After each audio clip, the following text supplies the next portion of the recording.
Welcome to the 2021 New Zealand National Volleyball Championships. I'm Dave Kildy from Volleyball New Zealand, and we're thrilled to have you here with us on Sky Sport Next for Finals Day.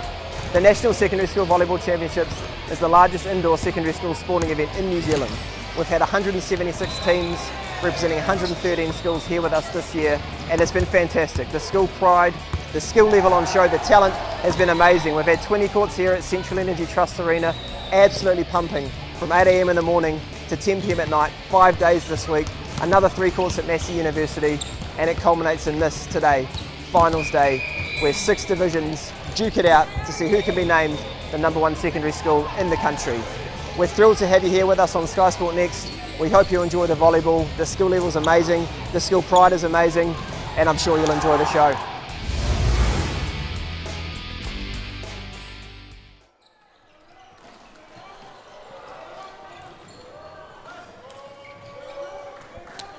Good morning and welcome to the 2021 Secondary School Championships down here in the mighty Manawatu. I'm your host Trent Webby. And I'm Teo Martin Bevan. And we'll be joining you for the bronze medal match up against Manariwa High School and Western Heights High School. A big battle between two very strong teams. We've got #1 in the Bays, Western Heights, taking on #1 in Manukau, Auckland. And we're going to get straight into the action here with Western Heights for the first serve. Solid block from Riley Masters there. Heights have always been quite a skilled volleyball team. They've had a lot of success at nationals for the past, since I've been playing volleyball, I've always heard of Heights, and Manuriwa recently has had a lot of success in the past couple of years. Made a solid unit, so it'll be a really good game to watch. Yeah, they've got 2 great coaches out there today. We've got Kevin coaching the Manuriwa school. He's been around for a few years, strong coach for the South Auckland Orcas team, and has a lot of knowledge on the game as well. And the Rotorua coach as well has been around quite a while. He also coaches the Rotor Vegas club team. So both these coaches have coached many high school teams as well as club level. So a lot of knowledge out there on the court today.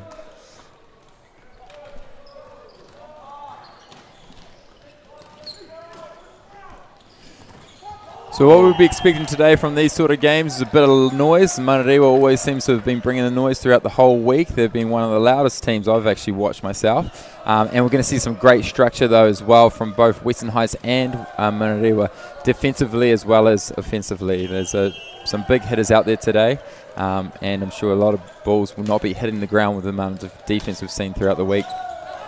Yeah, well, it's definitely Manuriwa. Definitely, I've heard them all week as well, and it's just like they've got such a great kind of unit mentality. They all seem to be fighting together to try and win the points. So it's really good to see. Heights as well. They've been here before. They're very experienced. A lot of their younger guys start out in their B team and play really well and get some good volleyball under their skin. So they've been here before. Absolutely. And if you are just joining us, this is just the first set of this bronze medal match. What we'll probably see throughout the game is a little bit of slow start from both these teams. First game of the day and the only game of the day, obviously it's the bronze medal match, and we'll see them just trying to find a bit of rhythm here early in the first set. They're going to try to find out what works against each team, find the holes, as well as what works well for themselves in terms of who's hitting well and who's defending well. Yeah, a key player to look out for in Heights is the setter, Mr. Park, Minseok Park. He's been really tidy this whole week. I've been watching him. Very tricky as well. He's got lots of little sneaky tricks that he can play to get the extra points for his team. Very exciting setter to watch. Big block there from Manariwa. Cleaned up. It's going to be a free ball opportunity here for Western Heights to come back with the offense. Big left-hand hit from Masters. Yeah, another great defense, but the swing coming from Manariwa, and a lot of noise after getting 2 great defensive plays and executing well to win the point. We'll see a replay here from the defense, set out to the #8. Junior.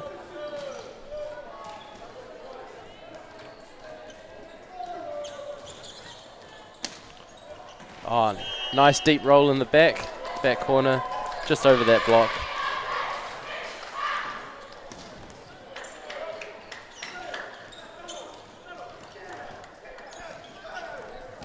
All right, we've got a tough topspin serve from Riley Masters.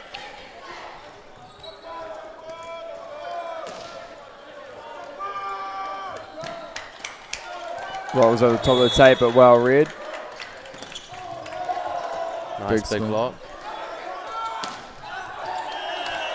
Some big swings there from Manadeo, actually just coming out really aggressive to start with, not really playing too much of the tips or shots that we've seen them doing throughout the week, which is actually pretty impressive because this is day 5, isn't it? So a lot of these teams will be feeling a little bit of exhaustion. They'll be a little bit tired. Bodies will probably be not as fit as they were on Monday. So to still be coming out aggressive, it's very interesting to see. Yeah, definitely. We'll see if they can keep the aggression throughout the whole game. That will be the real key. Yeah, they've always been a very high-energy team. Watching them for the past couple of years, they've always seemed to pull something out of the bag in the last dying minutes of the game. I've watched them really hustle some 5-set matches and come through and with the victory. So this will be a great game to watch. Yeah, hitting the area there by number 4, Tyrone.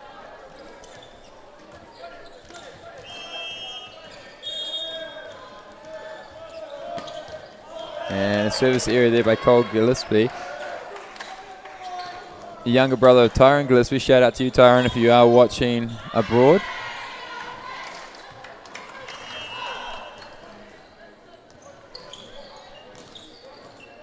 So we've got Tyrone with the serve. Float serve into the net.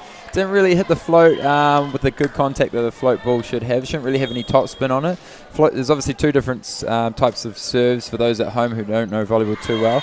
You've got your jump serve, which comes with the top spin, and it comes down pretty fast and drops really quick once it passes the net.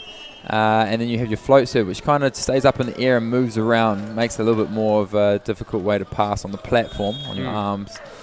Yeah, it's kind of like in football when you have a free kick, you have the pump ball, which kind of, stays still in the air, and what happens is it just gets a bit unpredictable, the movement. They can actually be really tricky to pass, especially with these new volleyballs that they're brought out this 2021. Yeah, and these are the new Mikasa balls, aren't they? So they've just kicked them off this season for New Zealand. Every team, both high school and club, will be playing with these from now on, with Mikasa being our main sponsor. I personally haven't played with them yet, but what about yourself? How do you find them? Yeah, I played in Australia with them for a bit. They're used internationally for all volleyball tournaments, so I think it's a good idea that New Zealand's stepped up and brought them in here just to keep us, playing international volleyball. Yeah, they are an interesting ball to play with, quite light, so a lot easier to take on the top of your hands than like the other ball.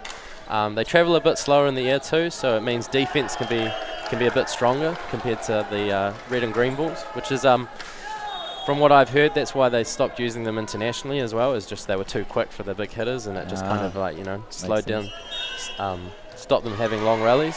So yeah. And you say key for passing one of these balls, especially if they're float serving, not so much on the platform, but more maybe on the hands. I've seen, especially with Manadeo, where they're very strong with the hands in terms of on the pass. They like to use a handset on the pass. Yeah, definitely, because you've got this like nice big platform with your hands open that you can use, that have a lot more control over with your wrists.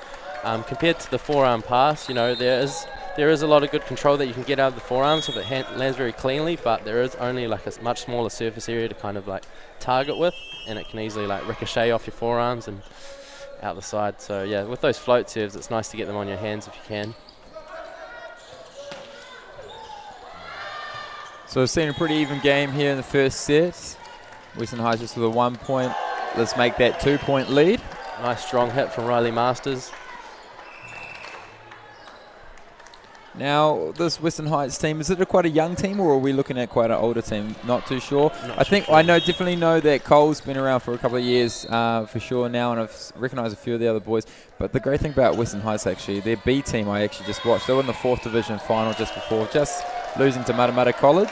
Yeah. But great to see a good contingency coming through from the Heights. And the same thing with Manadeo, where they actually have a really strong second team as well. Not here at this tournament. I believe they're playing in the Auckland Satellite tournament. So we've got 176 teams here, which is pretty impressive. And there's even more teams that are playing up in Auckland or Christchurch that couldn't travel down here to Palmy.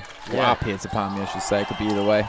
Yeah, it is a massive tournament, and it's great to see. So hopefully if you guys stay tuned for the final today, you'll see a massive crowd that they set up the stands, and everyone comes and watches these great volleyball games. Yeah, well, with Heights, I think they've got such a great volleyball program. The whole kind of Bay of Plenty area has just such a great volleyball program. seem to always be churning out new athletes, and like it's really exciting to see. Auckland the past few years has really stepped up, I feel like, and they've actually had some really good teams come through. So it's an all Auckland final this tonight that we'll see from. Oh, no, it's Trident, actually. Trident Bay. Oh, Trident. Yeah. Bay versus Rangi, that's right. Oh, yeah. Which will be a big battle, I'm sure. Trident actually coming through pretty strong through this competition. I think they've lost one game to Riccarton in a pool play match, so it wasn't too bad of a problem. They still managed to get through to the quarters.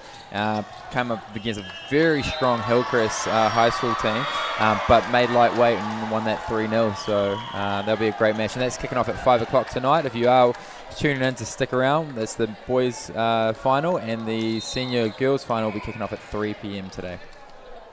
So we just got a timeout called there by Manadi. We're just trying to find some composure here.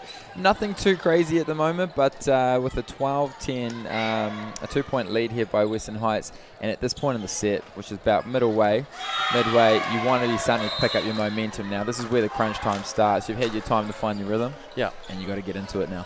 Yeah, and it's also, timeouts are often used to kind of stop a server when they're having a run, because, what can happen is a server starts serving the ball and they just kind of get more and more confidence and strength as they sit on the back of the line, and that can put a lot of pressure on a team. So a timeout's good to just give them a break, stop that rhythm that they're getting, and, go back into the set and try to win that point. Yeah, I like to call it you ice the server as well. Sometimes you get a serving run and you just want to just chill the server out, so you just call a timeout and let them just think about that serve for a little bit longer, and hopefully they'll choke. So let's see what happens here. No choke, but a great pass by Mananiwa. Here's the first shot by them.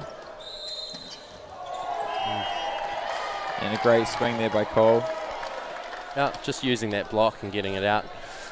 Sometimes it's really, with like Manurewa and Heights, they both have to be really technically strong blockers. So sometimes one of the best things you can do is kind of just play it into their hands and out of the court just to get that easy point.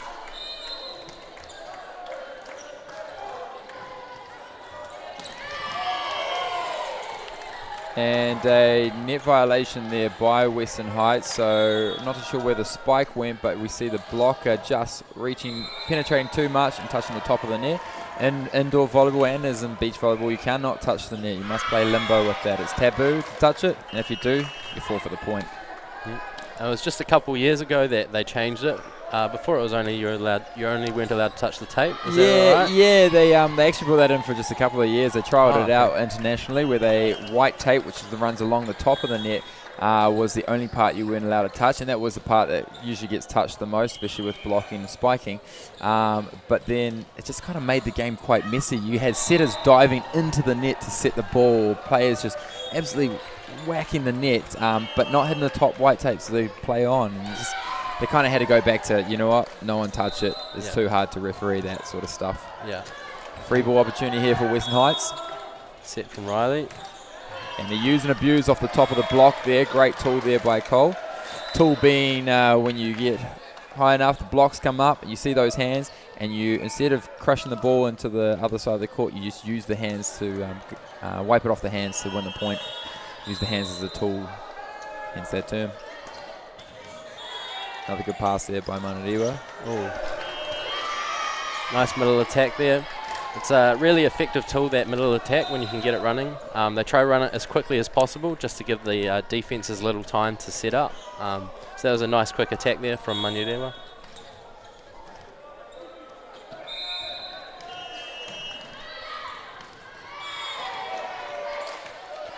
We've just seen a 4-point lead here now. Oh, every time I speak, I seem to give another point to them. So they make it a 5-point lead to Western Heights now here in the first set, 17-12. A little bit of the energy level from Manariwa at the moment. It's just looking a little bit flat, but it's okay. It is the first set, and it's their first game of the day. And who knows? Manariwa actually had a late game last night. I think they had the final game of the evening, finishing about 10 p.m. So they may be actually a little bit exhausted from a long week of late nights and early mornings. Yeah, that can be one of the things that tires you out the most at Nationals, is just those very, very late games that end and then those early starts, you know. I definitely had my fair share of those. Couple 11:30 p.m. finishes one time, which was pretty rough, but you know, that's all part of the tournament and all part of the fun, I guess, is, you're up early, ready to play volleyball, go to sleep just after playing volleyball. It's all volleyball this whole week. It's great. And this is the epitome of indoor volleyball for secondary schools here in New Zealand. Every player here has earned their right to be here, and the cool thing about it is that some of these players will go away today and they'll remember these scores. I can still remember scores from when I was playing here, because this is the one thing you look forward to when you're an avid indoor volleyball player. You just want to get to senior school nationals, and you just want to play against teams you probably will never ever get to play against again. You've got the top of the North Island all the way down to the bottom of the South Island, Northland, Otago, you've got your Waikato, your Harbour. You've got every single region represented here. Yeah, and I remember my first nationals tournament, just coming through and realising how massive volleyball was in the country, that you kind of, because you play locally in your district, you do a couple bigger tournaments, but then when you come here and you just see how massive it is and how good the teams are when you get up to this level, it's just so impressive, and what made me fall in love with volleyball, honestly. Oh, great float serve there by the setter number 8. Oh, off the aerial, looks like that hit. That line shot just going too far wide. We'll see the replay here. Great set there by number 8, Junior. But unfortunately, the hitting error.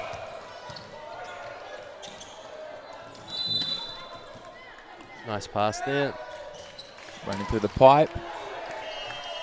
And almost blocked there, but well used nonetheless. It's important to have a nice backcourt attack in your team as well, just to kind of change it up. So running that middle attack nice and quick, and then having another hitter able to hit right behind it, just makes that defense just a little bit harder.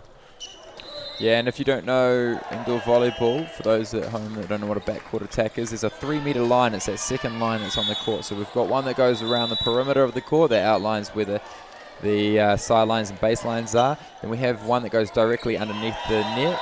That indicates where the net is. You can't step completely over that line. But then there's those other 2 lines. That's the 3-meter lines. And the backcourt attack is when the 3 players in the backcourt have an opportunity to attack, and they can jump from behind that line without stepping on it. So we've got 23-13 here. Pretty comfortable lead here for Western Heights in the first set. Yeah. They seem to be in the driver's seat at the moment, and nothing really firing yet from Manariwa, but I'm sure they're still trying to figure that rhythm out, and they'll be firing in this next set if they... Yeah, and that's what Heights have always been good at, is they just kind of minimise their errors and play really tidy volleyball. They don't necessarily have, huge hits or a massive attack, but they can just stay in there, defend really well, and put the ball in the right place every time. Just out the back there with the topspin serve from Cole.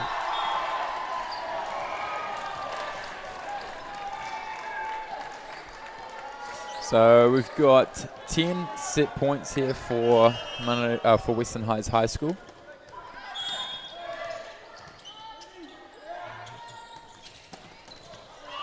And they defend one of them for Manariwa. They bring it up 15-24.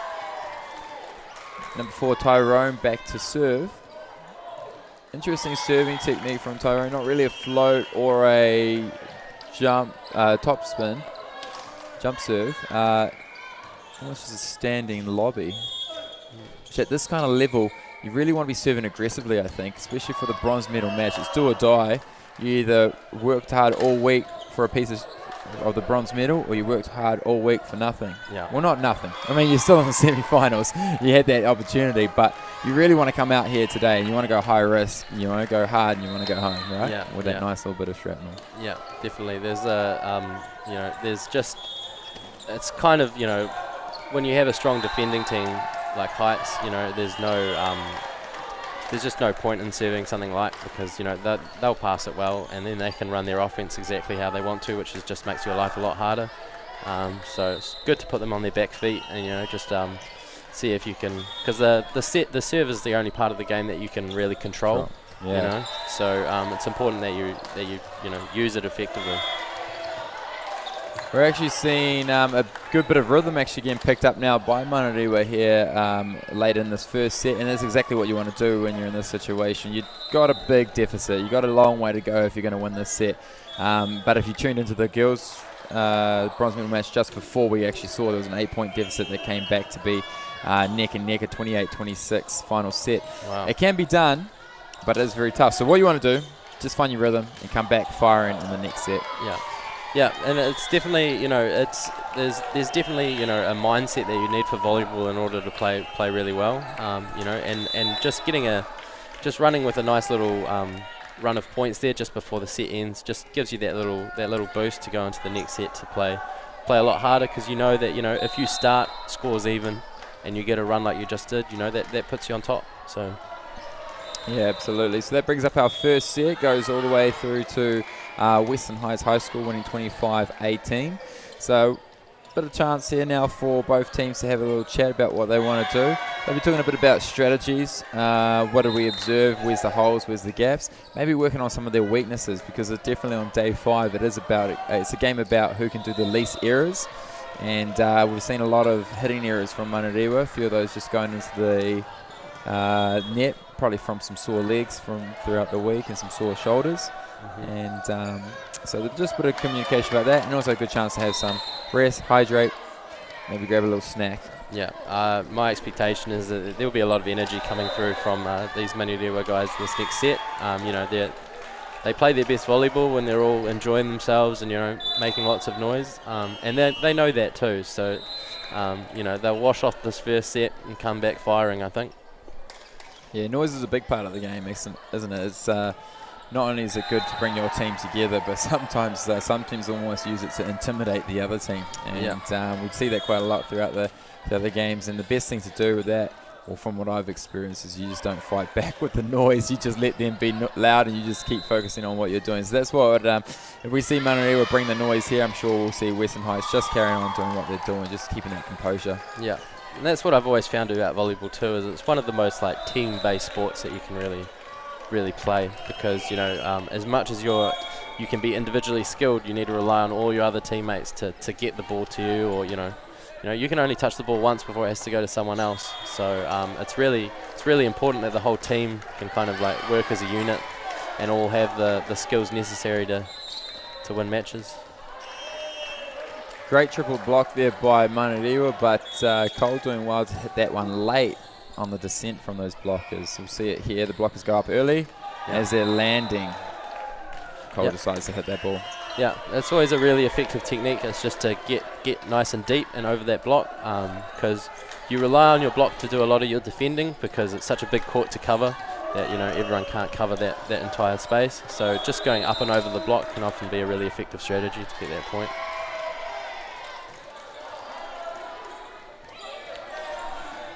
So we've got Teo coming back to serve here now. Choosing to do the jump serve. But easily taken there by Western Heights. Nice backcourt hit.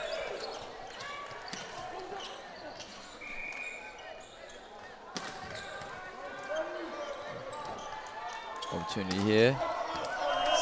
Snaps it, but it goes too long there by Cole, hitting there by Western Heights. So we see Manly will just take a little early lead here.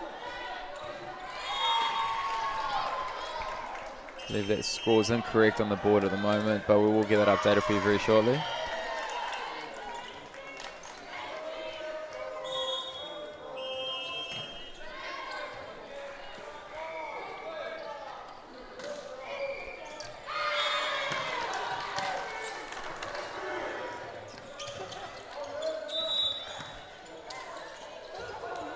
Tip into space, great vision there by number 5, Patrick Tuilumu.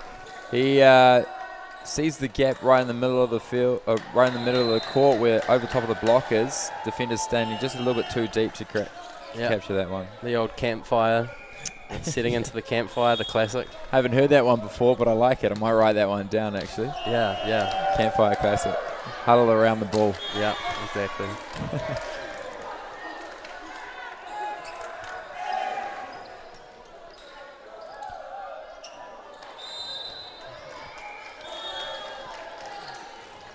So again, we've just got that score just around the wrong way. Manarewa here with the lead early in this second set, sorry. Yeah. Really strong serving run from Manarewa. Good try there by the libero. But unable to keep that ball up. TJ, young TJ. He'll be one to watch. Year 11 this year. He's got a few more years to go in the Manarewa team. And great opportunity when you're this young to be playing at such a high level. You get such good repetition playing against good teams. Yeah. And I know there's some teams that are down in 3rd and 4th division that would just love the opportunity to be up here in the 1st and 2nd division opportunities, because when you play good teams, you play well. Yeah. And when you play, teams that are fairly new to volleyball, then you kind of don't really spark as much and you don't really learn as much. Yeah, definitely. It was I took my first experience playing a really quality volleyball team before I really enjoyed it, and saw the kind of the difference there is between the skilled and unskilled teams as you kind of make your way up. So yeah, it's what every team wants to be, is Division 1, both boys and girls. And it's really tough. There's a lot of teams. Firstly, you have to do well in your region, which different regions have different numbers of teams that can get into Division 1. But it's what everyone fights for. It's the big tournament, nationals. Everyone wants to be live streamed, watched with the crowd. It's all part of it. And big thanks to Sky Sport Next for putting on the live streaming here for these bronze medal and the finals later on today. Yeah, so big block there, just came off the side of the hand there and went out. Sometimes that's just part of just what happens with the block. But yeah, it's really important to try and finish strongly inside the court as hard as you can to kind of push that ball inside. Yeah, there's a big thing about getting your body in the right position when you're blocking. And as a middle blocker, it is sometimes difficult. You have to first make a decision, where's the set going? Then get to the set and position your body so that you're squaring up to put the ball back into the court. Yeah, middles have a really tough job, I feel like, in the blocking side of things. They've got to kind of be aware of the quick attack in the middle and then be ready to leap both sides to kind of cover anything. Which is a really tough job. It's a lot of court awareness and moving quickly and trying to set up with your other teammate, get a solid block. But an effective middle is will win you games, because you can run your attack through the middle, you can block well through the middle. Big swing there by Riley, but unfortunately that one goes too deep and allows Manarewa to hold the lead here in the second set. Western Heights has found a little bit of composure though, being down by 4 points. They've managed to bring it just to a 2-point game now. Topspin serve coming in. Nice pass. Jinx. Very well passed there by number 2, Charlie Appley. He's been playing very well throughout the whole week actually. He's got a real good eye for the ball, directing that one outside his platform, I guess, outside his body, to direct it back onto the setter's head, which is very well done. Here we see him do it again. Nice soft roll almost there by Cole, and just getting underneath the radar of the blocker.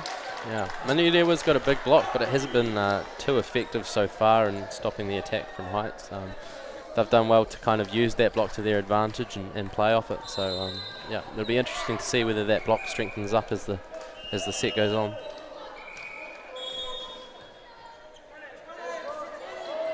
So we're seeing another jump serve here. And a service ace there by number 10, Cole Walker.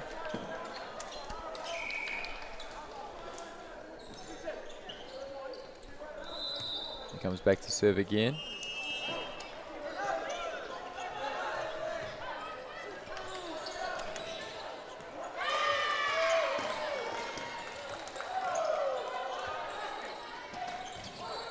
Just trickles over the net there with the pipe hit.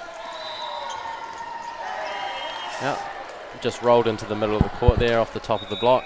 Yeah, interesting approach there by Tayo, number 1, the outside. He's comes off the net to defend, but just chucks a foot in there. Yeah, yeah. You know, some of these guys come from different sports often, but you know, one of the more effective ways is to dive. That's definitely one of my favourite parts of the volleyball, is all the diving and throwing yourself around the place. You know, I consider it like dodgeball, except the opposite. You're trying to get in the way of the ball. Nice. Yeah, that's how I get the youngins to get involved with volleyball. So instead of saying if you can dodge a wrench, you can dodge a ball, you say if you can catch a wrench, you can catch a ball. Yeah. I don't know. Another jump spin, jump, toppy serve. And another big swing there by Tai. This time he connects with the libero there to get the point. Defensive error there by number 2, Charlie Appley.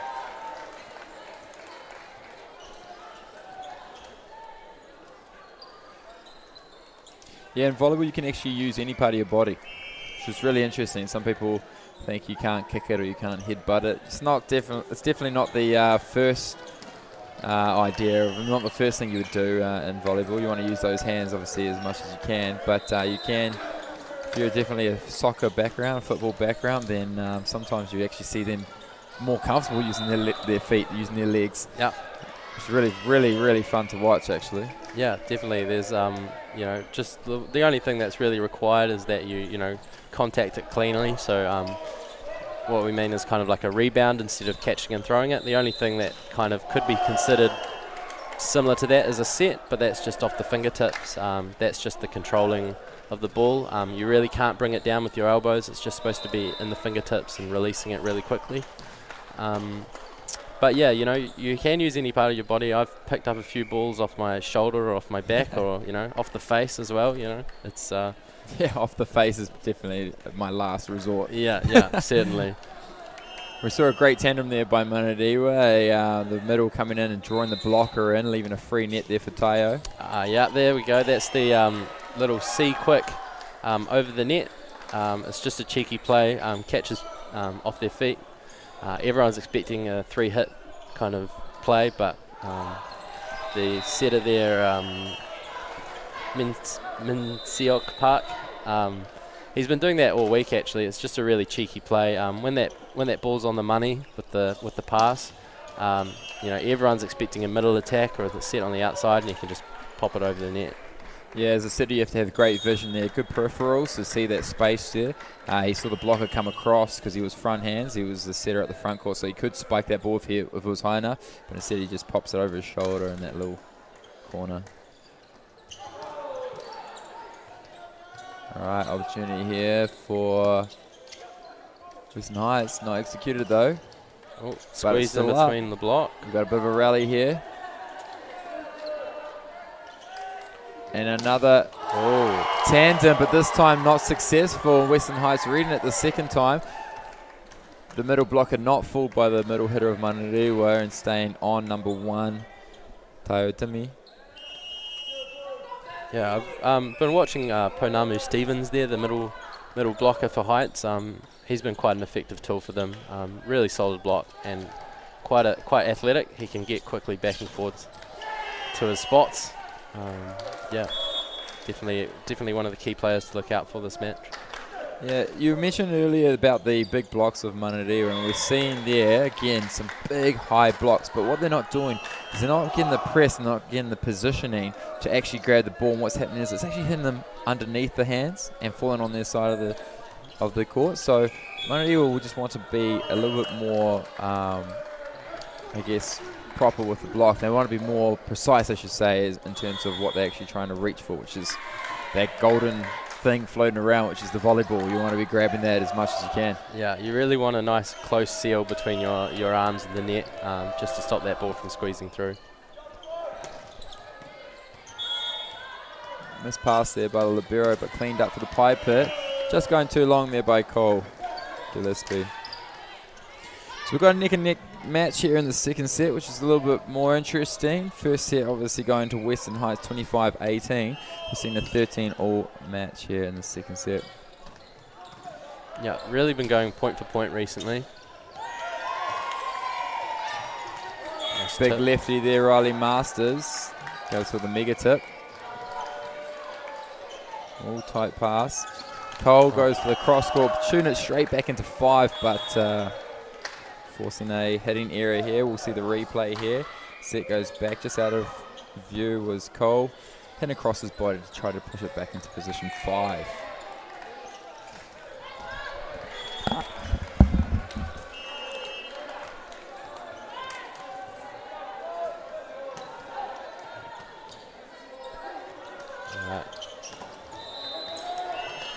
Nice block there from Manurewa, just trying to get it off the top of the hands, but they were strong enough to kind of keep it up there and put it behind. One of the big things with defense as well is, with that big block, it's important that you're underneath your hitter, ready to pick up any blocks.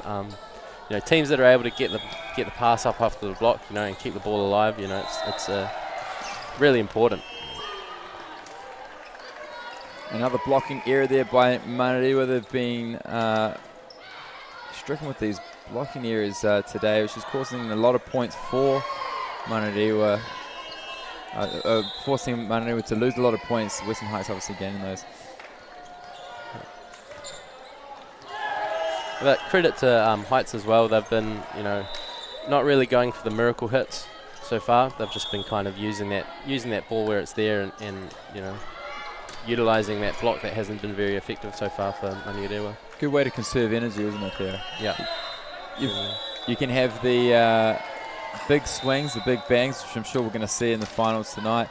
But at this point of the competition, day 5, sometimes you just want to be able to just jump. Yeah. And, a couple 5-set matches and they can just knacker you. Especially, it takes a day or two to recover from a properly close 5-set match, just because, the difference between a close game and a not close game is it can be over an hour extra just to play one of those 5-set matches. I'm sure we've both had our fair share of 2.5-hour games, probably even close to 3 hours sometimes. Yep. And that's the tricky thing about volleyball. It's not a time sport like most sports. There isn't 2 halves. It's actually a point.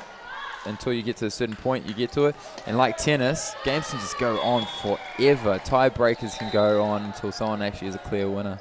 Yeah, I was watching a game yesterday that was, I think it was, so the 5th set is played to 15, and it was a 21-19 kind of finish there in the 5th set. And again, it just kind of builds on, because the closer they are, the longer the rallies last, and, the longer the sets last. It's all just kind of builds up.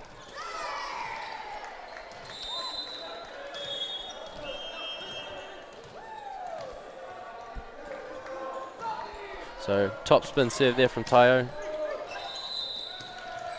Oh, bit of miscommunication there about the middle hitter hitting that one. Tip ball, but read well by Libero. But a free ball opportunity here from Manurewa. Oh, and a double contact. That's what you were talking about a little bit earlier, wasn't it, there, about the double contact? Yeah. What I have been told from a lot of setters about this new ball is a little bit of sweat from any of the passes. It actually makes the ball quite slippery. Oh. And a setter can dry their hands as much as they want, but if that ball's a little slippery, it can make it quite tedious. But it's still a great ball to use. A lot of them just had to get used to it because the green and red ones we used to use, the molten balls were quite grippy. Yeah. But yeah, that double contact is something you want to try and minimise on the court. It's just when you don't get the ball cleanly in your fingertips and kind of one ball hits after the other, you can kind of notice it by the way it spins and it often doesn't go in the direction you want it to. See a service ace there, probably the most unfortunate service ace you can actually get. It hits the top tape of the net and just dribbles over before the defence too far away to get that one. Yeah, it's definitely not a deliberate play by Manurewa. In beach volleyball, you actually apologise for a serve like that, but I don't think in indoor they really care. They just go, yep, 1 point, move on. Yeah.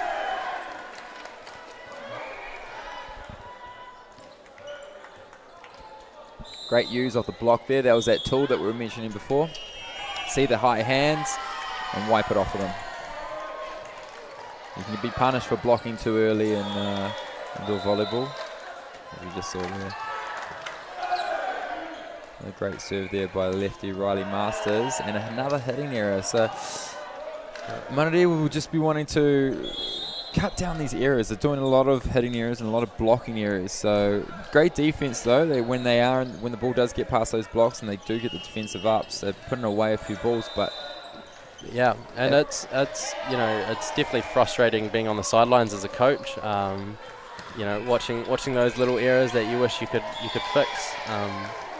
But these teams, they train really hard to try and minimise those errors.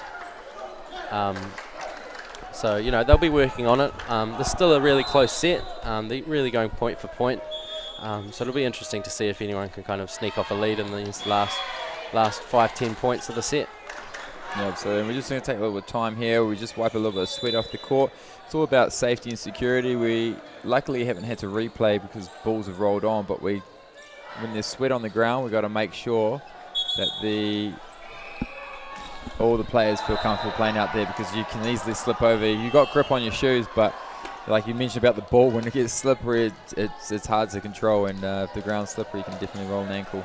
Yeah. There we go. Jinx against there, 2 times. We've got a great block there by Manadee, where they really got their bodies in the great position there and actually reached for the ball rather than taking some space. Yeah, and like a really effective block like that, when the set's very close to the net, you kind of can just eat that ball up. It has no place to go except into your hands.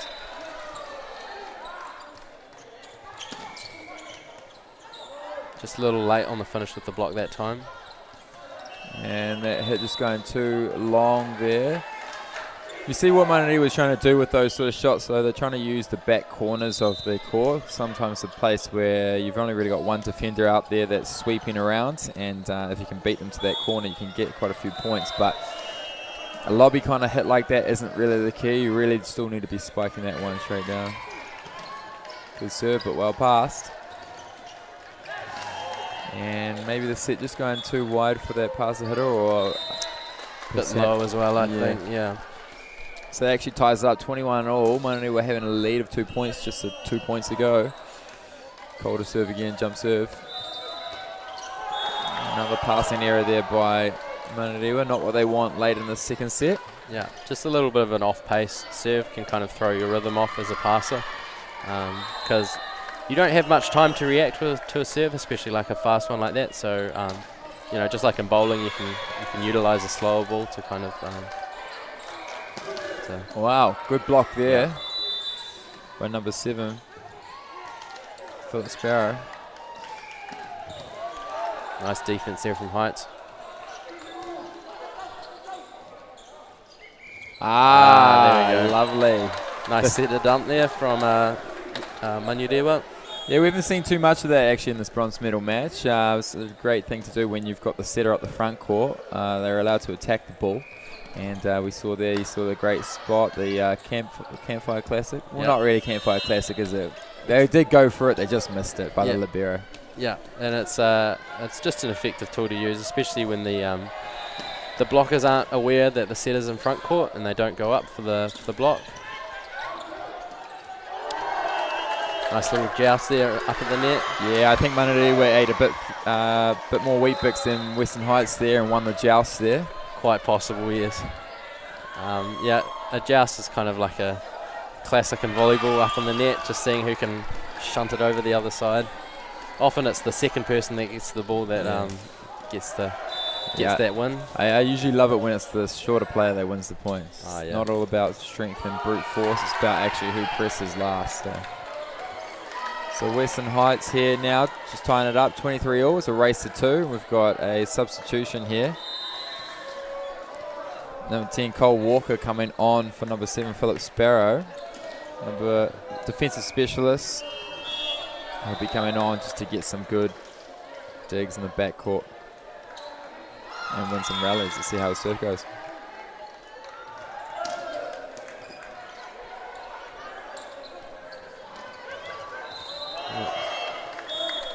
So Heights there going for the pancake. Again, that's a legal move. If you get your hand underneath the ball, between the floor and the ball, you can bounce it off your hand like it's the floor and keep the ball alive. as soon as that ball hits the floor, though, that's the end of the rally. So it brings up 1 set point here for Manadiwa. Let's see if they can execute it. Just trickling off the net there. Oh, still in play. Opportunity here now for Manadiwa. Oh, nice deep roll into the corner. I love it. The old jumbo is something you don't see so much indoor, but they win the point, and that keeps this game alive. 1-all, 25-23 to Manadiwa here in this second set. Nice little comeback from Manadiwa. Yeah, absolutely. And so a big shout out to a few of our sponsors. Salming, the official footwear supplier for VNZ. If you are listening and you are around Palmerston North, come on down. They've got a little stall here. You can try out their new shoes. Pretty grippy they are, so I've heard. Another sponsor's Dynasty. So they're the official apparel partner for Volleyball New Zealand. So they do all of the kind of uniforms and any of the clothes to get the prints on and stuff like that. Yep, absolutely. Yeah, they're a new one actually. I think just signed in November, which is really cool. And we've got Frequency here, Volleyball New Zealand's partner in athlete development. They're out here today doing jump training. Not jump training. They've got the jump height measurer. They're checking out a few other things for the players and just making sure they're all in prime condition for when they're playing. So great shout out to them. And then we've got our local sponsors. So we've got Palmerston North City Council as well as Sport Manawatu and Volleyball Manawatu, who are helping us put on such an awesome event down here. We mentioned it's 176 teams, over 2,200 players across 3 different venues. That being Massey University, who's another one of our sponsors, here at the CET Arena, and I believe we're at one of the high schools as well, which is really, really cool. Yep. Also, the Mainland Foundation is one of the local sponsors for the Volleyball New Zealand Secondary Schools Tournament.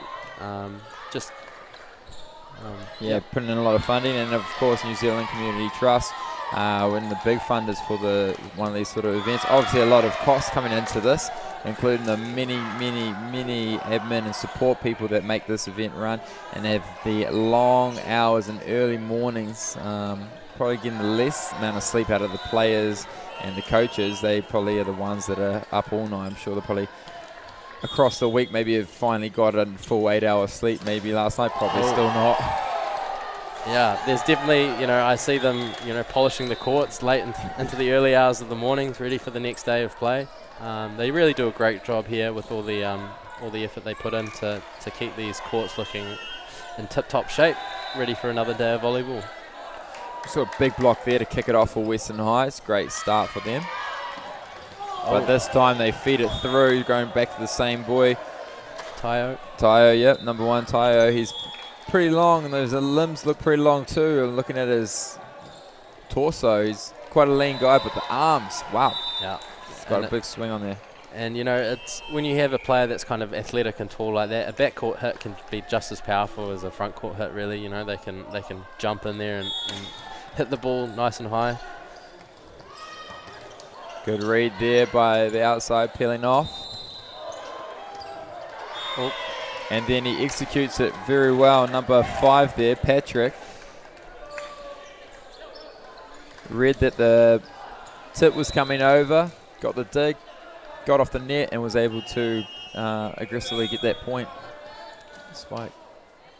Yeah, a lot of the strongest defenders are really volleyball smart. They can read the game quite well and read what players are trying to do or what they're about to do. And that's how you defend really well. Is you've got to stay a step ahead of the attacker.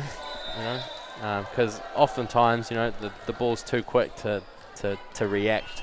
You kind of have to be expecting something.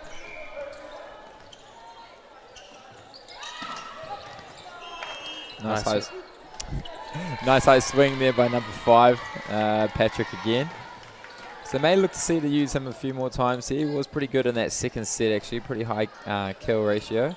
With the other passer hitter, number 1, Tayo, just hitting a few of them out long. So we'll see what they bring.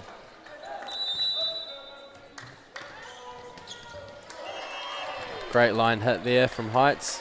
Was that Cole on the outside there? Yeah, it was number 6, Cole Gillespie.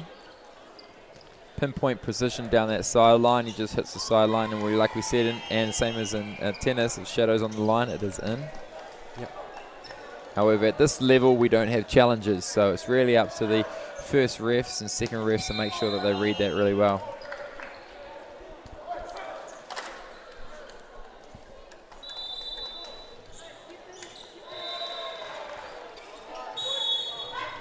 So we've got Joseph back to serve here. I actually have been watching a little bit of Manariwa's games this week, and Joseph has the biggest grin out of their team. He is always smiling through the net, and I love that sort of attitude, a big positivity. I find that if you show a bit of happiness and high energy, it just lifts the rest of the team up, and it actually makes you perform personally pretty well, I find. Yeah, it's definitely a key part of the team is you know, that the heart of the team, someone that can, you know, bring the team up when they're down, or just bring smiles to the other teammates. You know, that's important. That's all part of the sport. Just that mental aspect of, you know, being tough and showing resilience. You know, even when things aren't going your way.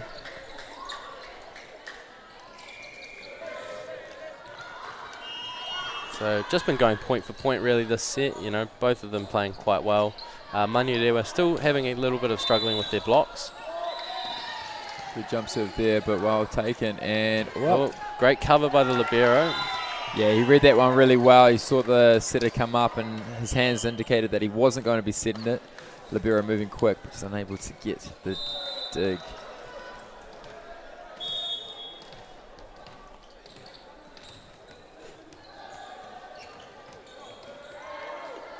Interesting play by Manurewa. I think they're just trying to keep the libero on his defense rather than the serve receive. They seem to push him out, which is quite interesting. Usually your libero comes on because they're specialised in passing and defending. But in particular number 2, TJ, they seem to just put him in for defense. Good rally here. Off the top of the head, still in play. Bit of confusion, who's it for? Free ball, goes middle, is off another head. And the call there, 2 touches. Very well played there, and good refereeing actually to read that. You can block the ball and go again, but in that situation they consider that first one maybe not a block. Come up the head.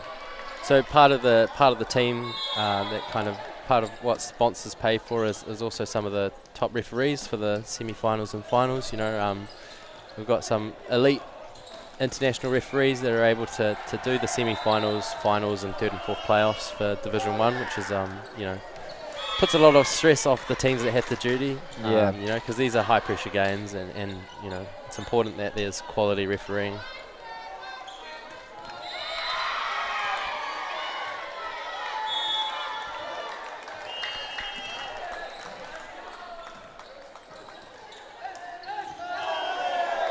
Nice deep float serve there. No one really moving towards it. Yeah, again, those float serves can be really unpredictable. Sometimes they look like they're drifting out the back and they just drop. Sometimes they just carry on and you kind of like palm them off the top of your head. It's just as effective as a topspin serve, really. The only thing with a topspin serve is you can kind of serve out the back there with the float. Again, a little unpredictable sometimes with it. Topspins, you can just hit them a lot harder because they dip.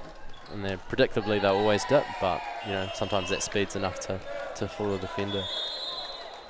Yeah, it's hard to gauge how good these float serves are, especially if you're watching just from home. But when you're on the court and you see a ball coming towards you and you've got it in your eye, you've got it lined up with your body, and in last minute moves, you just go, what was that magic? How did that happen?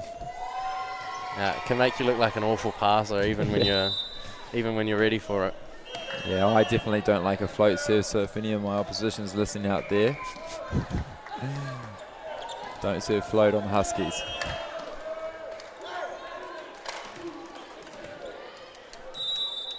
So Manurewa getting a small lead here. Yeah, we're just seeing a little bit of complacency from the Heights boys at the moment. They're kind of hard to gauge on what it is, whether it is that exhaustion that we keep mentioning or whether or not they're just, you know, taking their time to work their way into this third set. Yeah. Seeing better blocks now from Manurewa though. Blocking area is a lot less. and passing area there.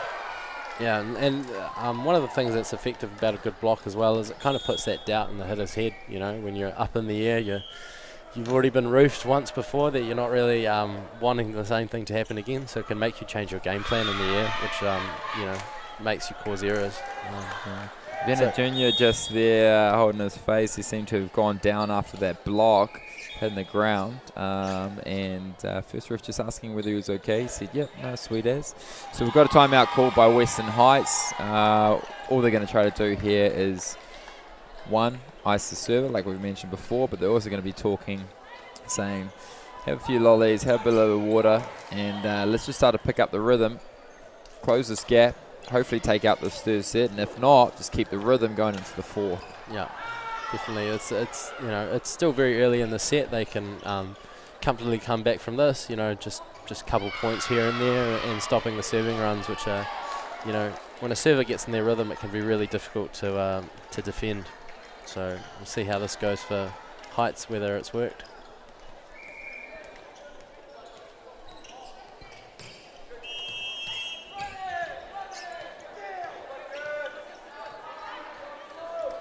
Jump float serve.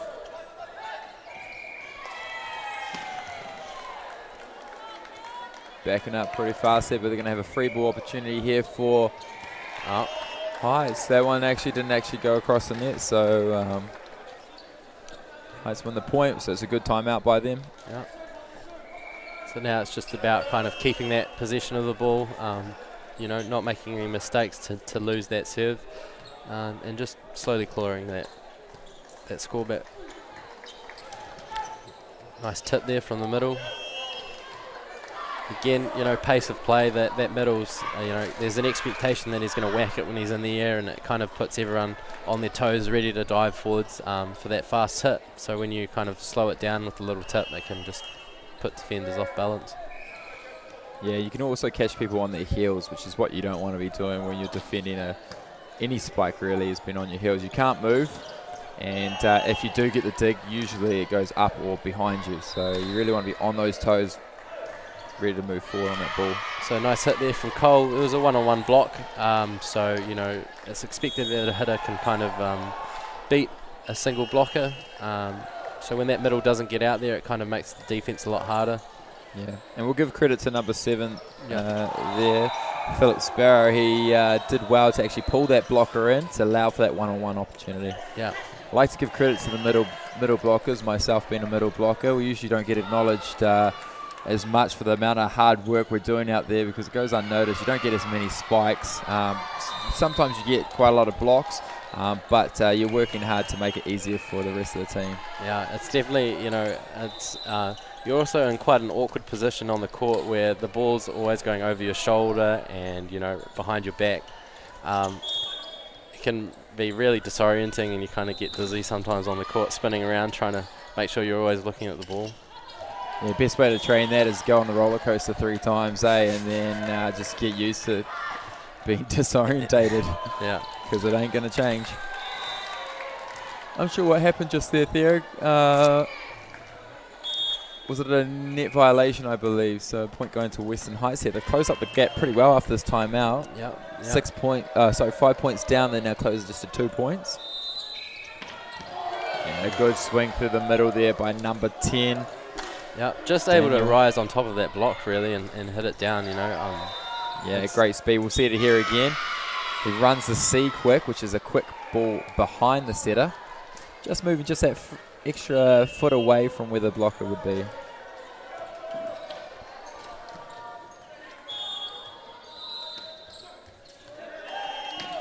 Nice roll into the corner again as well. Oh, interesting. Oh, no, it has been reversed. It's been a touch off the blocks. Just going too far out to the sideline. That point going to Western Heights. So, Theo, did your team come up against either of these two teams?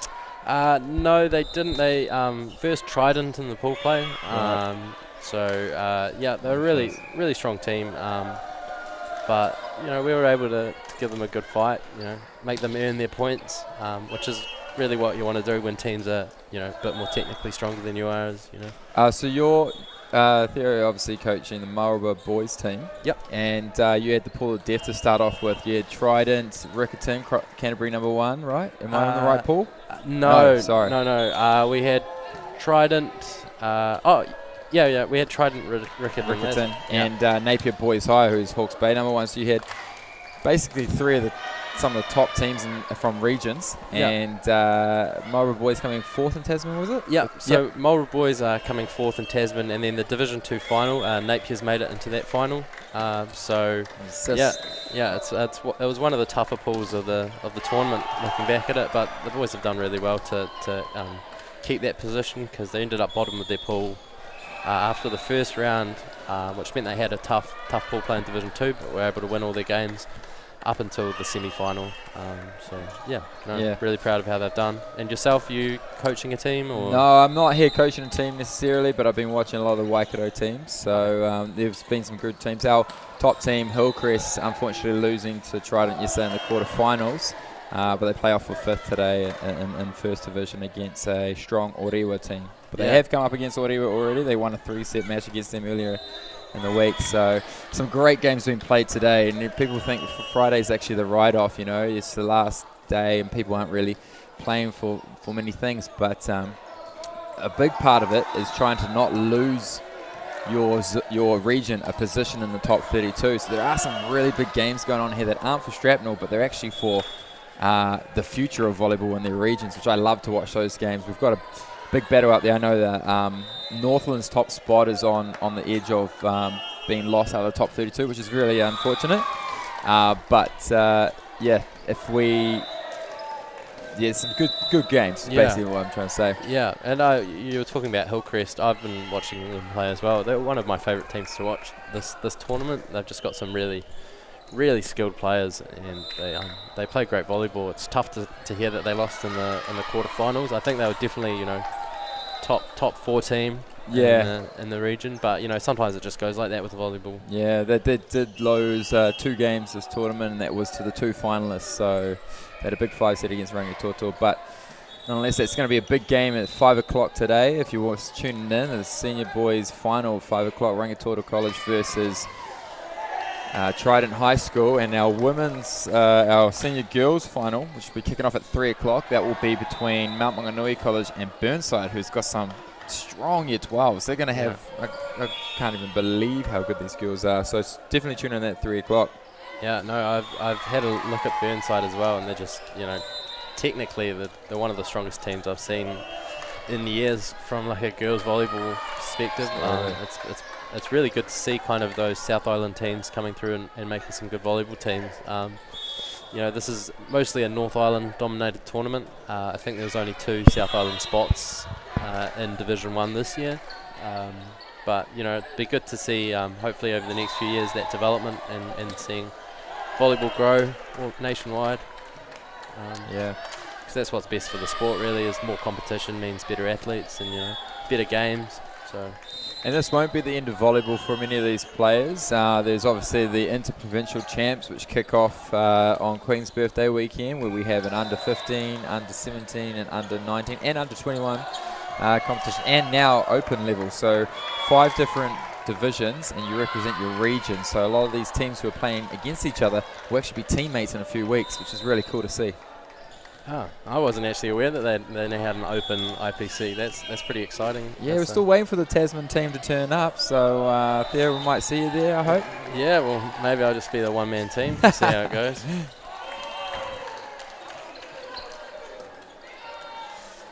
So this game's still pretty neck and neck. It's Mananiwa still just holding on to their lead, obviously not as big now.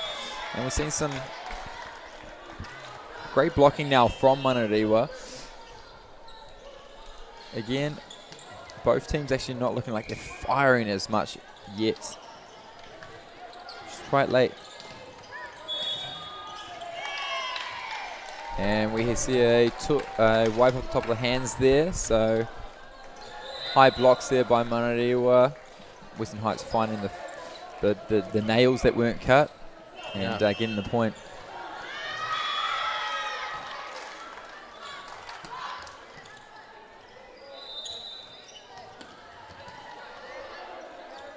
Bit of confusion there.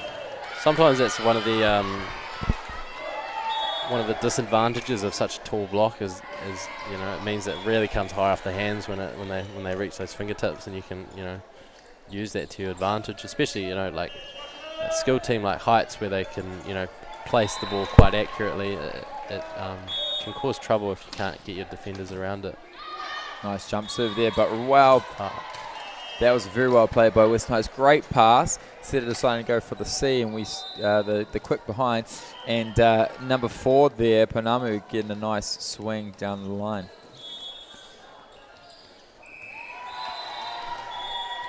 So neck and neck is going to be a race to 6 here at the stage, 19 all. A good set to win the third set when it's 1-all. You go in for the 4th set with momentum, and if you can get that 4th set, then you don't have to go to that 5-set tiebreaker, which can be anyone's game when you get down to that level. So it's Manurewa still with the lead here now, 2019.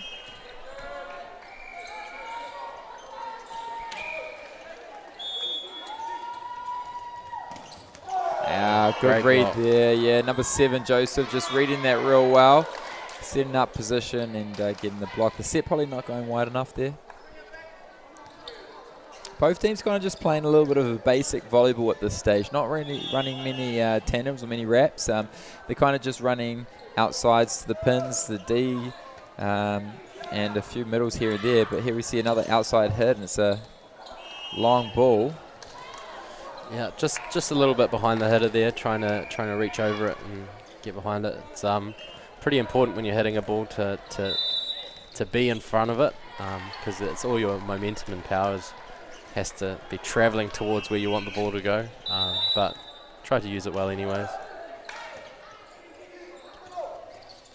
There he goes again, and another read by the opposite, number 7. Joseph just all over. He's got Cole's number, and we'll see a timeout called there. Yeah, that's going to bring Manurewa up, that momentum. They're much noisier on the court now, enjoying themselves, and especially with a big block like that, everyone gets behind it. They love it. It's part of the game. 23-19. Western Heights will just be wanting to find a little bit of rhythm now.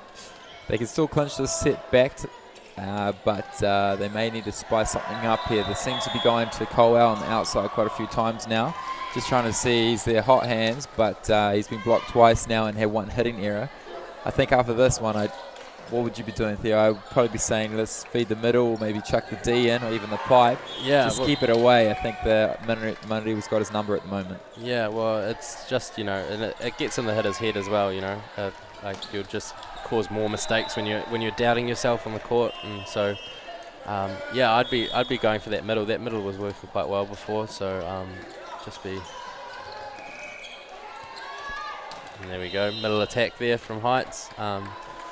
Nothing crazy, not a big swing or anything like that, but just enough to cause it to be a passing error by Manurewa. Yeah, much needed point there, and a great timeout by Western Heights. Jump serve here. A bit more of a lob. Opportunity. Goes back to Cole. And he's found the side of the arm of the blocker now. Number 7 there. Joseph. Yeah, Joseph's been blocking pretty well. Here's that one I mentioned before that always has a big grin, good body language on the court, and really boosts the team around Manurewa.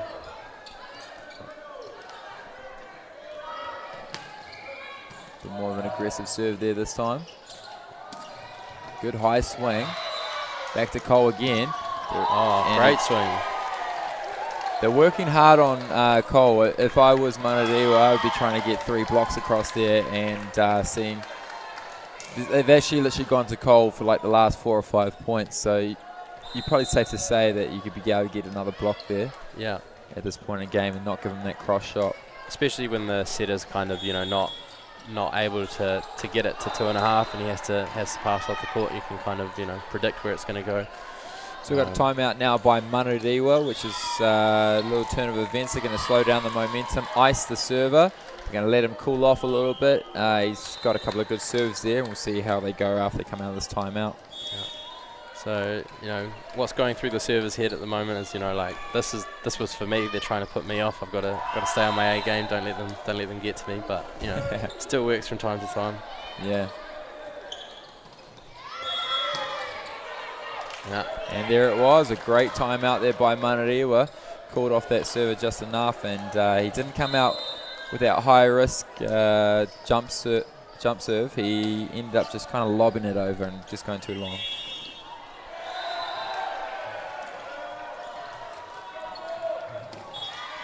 Good serve by Joseph. Back to Cole. And he finds that line again. Cole's doing well. Yeah. I have to give credit to Cole. He is getting a lot of pressure put on him. The set is literally using him as much as possible. And sometimes you just get burnt out, especially day 5. He would have been getting set probably quite a lot throughout the whole tournament. So to get here into the bronze medal match and still be getting set, you know, 90% of the ball. Oof, yeah. Well, I mean, mean, be pretty fit. You know, you're talking 2 games a day. You know, hour and a half each game. That's, you know, you're on their like 15th hour of volleyball. Great tandem there. That's what we want to see late in the set, and that brings up a set point for Manarewa. They're up 24-23, I believe. Oh no, sorry, that's the end of the set. My apologies. Yeah. No, yeah, just able to get that ball back from the serve. That timeout used effectively to win in that set. So good for Manarewa. Up 2-1 now. Yeah, it's pretty interesting though. We're just looking at the body language still on the court. Both teams just looking exhausted, and it'll be interesting to see if Western Heights come back and fire from this. You know, you've come all this way to get to this bronze medal match, and to say that you came 3rd in the country is quite a bragging right, you know. So you'd hate to come all the way here and know that on day 5 you just didn't give it everything they've got left. So yeah, and I think, you know, both teams can raise their level of volleyball, you know, to another level. Just like watching them throughout this past week, they've both been really great teams to watch. I've watched a couple of Manarewa close 5-set matches, which have been really good. Seeing them push through and fight. I think Heights are going to come out firing. They'll have a game plan. Their coach is a great coach. He'll have some words to say to them to kind of, you know, change it up and get some points early in the game. Yeah, you're right. Actually, talking about those 5-setters, I'm pretty sure I remember seeing 3 5-setters from Manarewa so far, which is a big one. When 9 of your games have gone to 5, you've actually essentially played another 2 games more than people who are winning these 3-0. They had a 5-setter against Mount Maunganui College. They won that one, and that helped them get out of their second pool, luckily. They had a 5-setter last night, actually, against, yesterday morning in the quarterfinals against Tauranga Boys. And they had another 5-setter in their pool play. I think it was whoever was top of the pool. I can't remember the exact team. So definitely had 3 5-setters, if not more. So wow, good on them. Battling it through to this day. And they'd love it to get the shrapnel. It's all worth it if you do all those 5-setters and you get a piece of the prize. Definitely. So in the 4th set here of the bronze medal match at the New Zealand Secondary Schools Champs. And we're into the do or die 4th setter for Western Heights. They need this set to stay alive in this game. Yeah, a lot of pressures now on Heights. I think Manarewa will, you know, feel a bit more comfortable having that set lead. You know, sometimes that makes teams play better. Sometimes it makes them play worse with pressure. You know, it's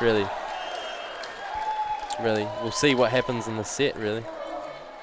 One thing I love to see about these South Auckland teams and Manukau Auckland teams is their defense.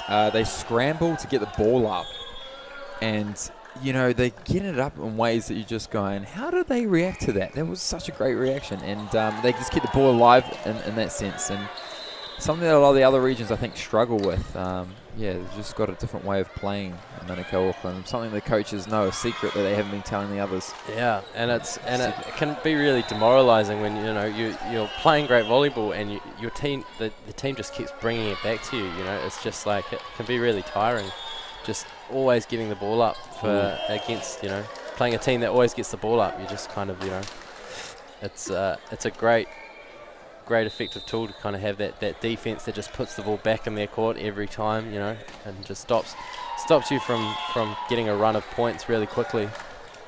Big sigh of awe from the Western Heights team there. They thought that was a carry. They thought that player dunked the ball rather than tipping it. First ref says otherwise.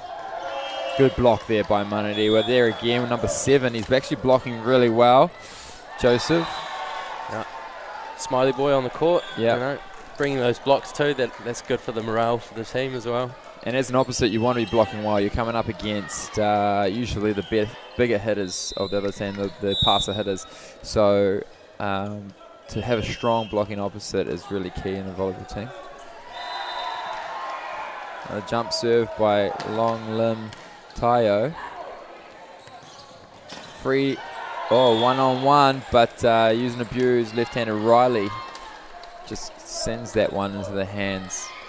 Tayo reminds me a bit of that Manyadewa player from a couple of years ago, Afa.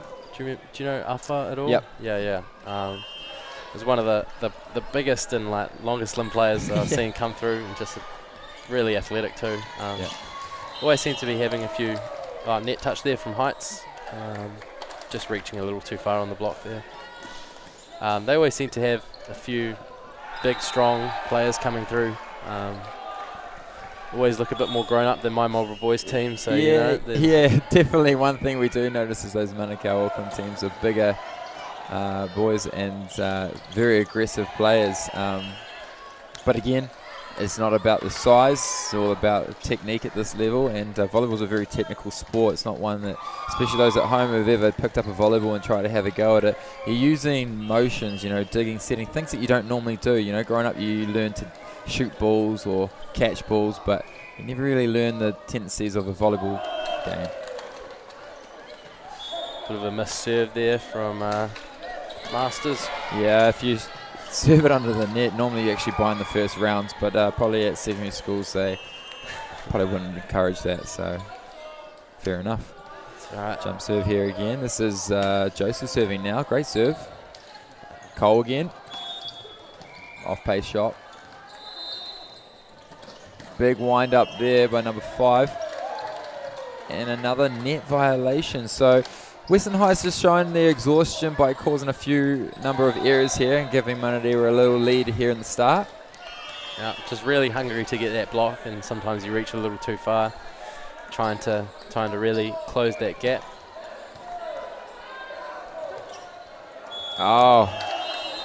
And Western Heights just falling the pieces a little bit here now.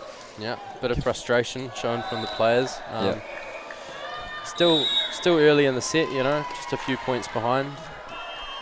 Yeah, exactly. And in this fourth set, obviously do or die for Western Heights. They still have heaps of time. I've seen people come back from bigger deficits. And good use there by Cole off the hands.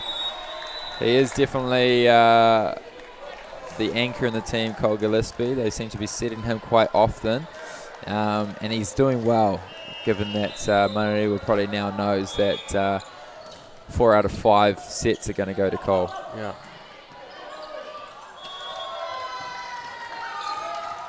There's Cole again now from the backcourt. Got well read. 3-man block. And a pipe coming back. But just goes too long by Long Limb Tayo. We're not starting that nickname though, by the way. Just an easy way to reference him.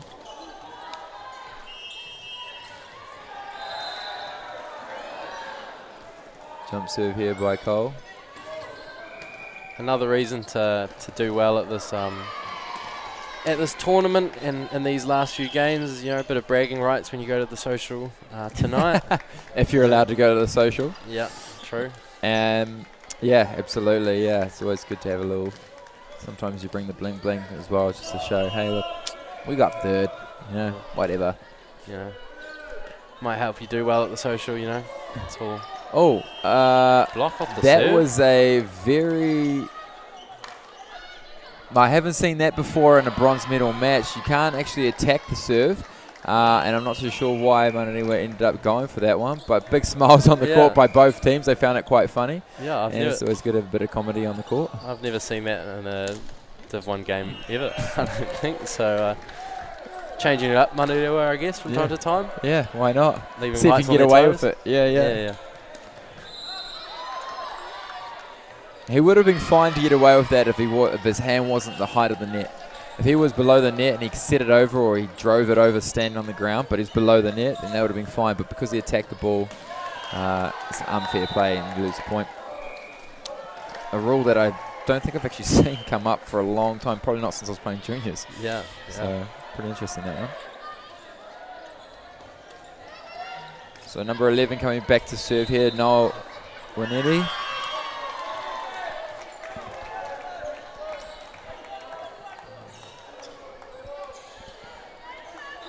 Oh, nice float serve there, just dribbling over the net. Again, you can't really see the pace of the ball too well, just looking at it front on, so that off-pace float serve that just dips over the net can be really tricky.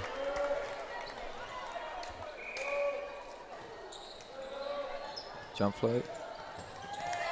Take it on the hands. Best thing to do with a jump float. Tips off the block. Yeah, number 5 there. Jacob Watson just reading it off the block and going for the karate chop, but wasn't able to keep the ball in. Still even 9-all.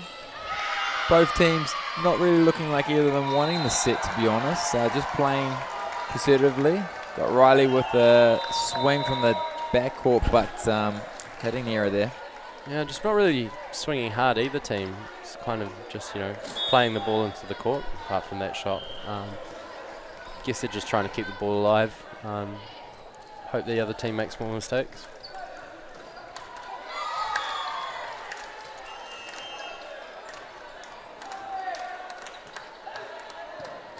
Nice pass there. Oh, great vision there by number 8. Just tips it over top of the libero. Yeah, the blocker not really reading that tip too well. Just able to get higher than that blocker, number 5 there, Jacob Watson. Yeah, Jacob decided to go a little bit late there on the block, I believe. He was only defending the setter, so he should have just gone straight up, but nonetheless, it's all right. We can carry on. Free ball here. Opportunity now for Manaliba. They go for the wrap again. And a hitting error there by Tayo. Had all that space to use in the court, but just goes for that steep angle. They're loving that wrap there. They've done it a few times, and it's probably paid off 50% of the time. But I actually love to see that sort of stuff. You pull the middle blocker in on the middle hitter. It's a one-on-one, and the outside hitter comes in on the short ball. So it's a nice little wrap there.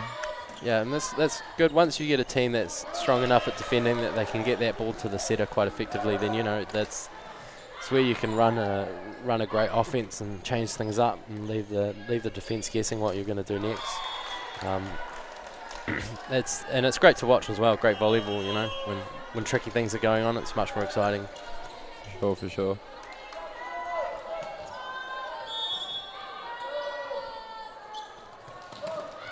Sorong block there. Yeah, good recycle. Goes to Cole. Finds some space, but picked up by Manariwa. Oh, confusion. Carries on, though. Great work there. It's a free ball opportunity now. Goes to the middle.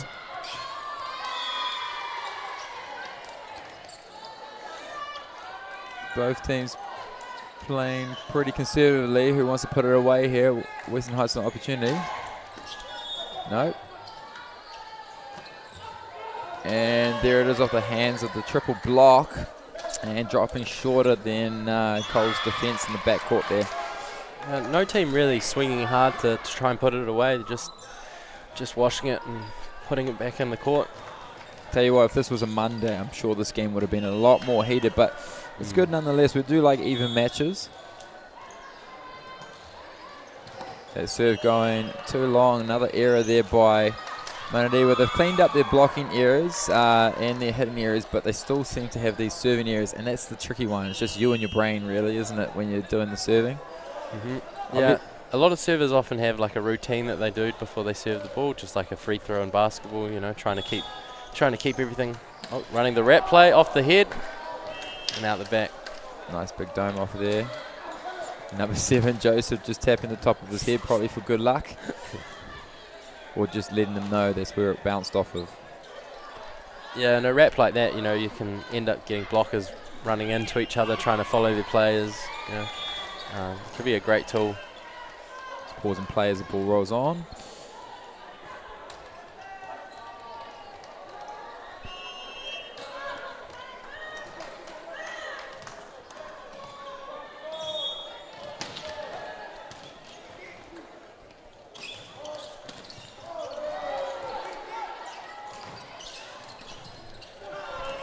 Just going out to Cole again, 2 sets in a row.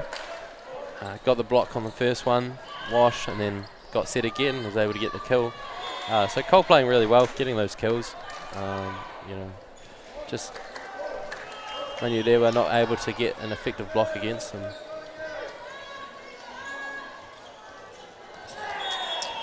Now, just a little bit tricky to run the middle play there. This pass wasn't perfectly to the setter and was more in position 3. So the middle had to wrap around with them. So just, yeah, tricky one to play there.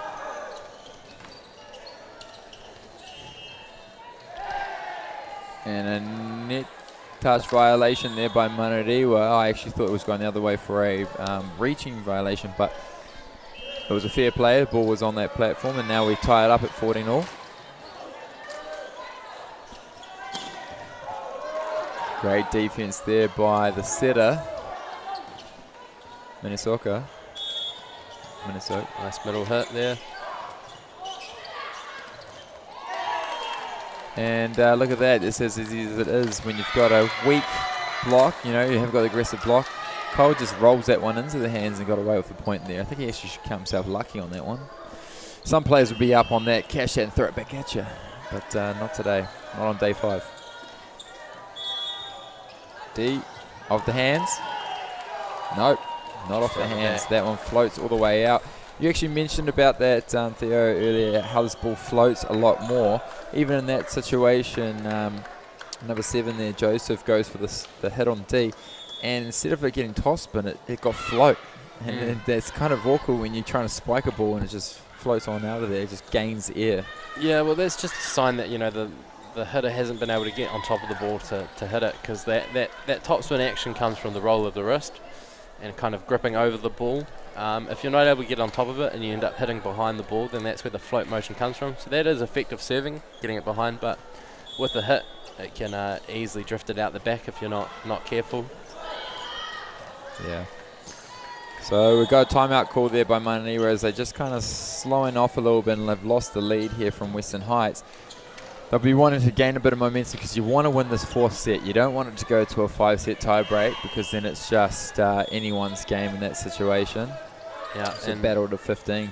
And, you know, it'll give Heights the momentum into that 5th set, and because it's the less points, the 15 points instead of 25, you know, that momentum can cause the game to be over. Good little tandem there by Manadi where they run that same one with the a quick and what looks like a semi. They outside hit decided to tip and forcing Western Heights to cause a net violation as they reach for the tip.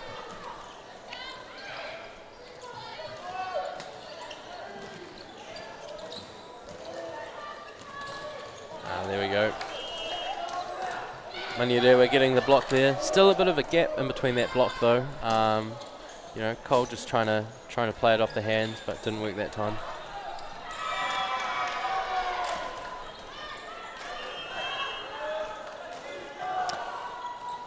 So got Daniel up to serve here. Ball still in play.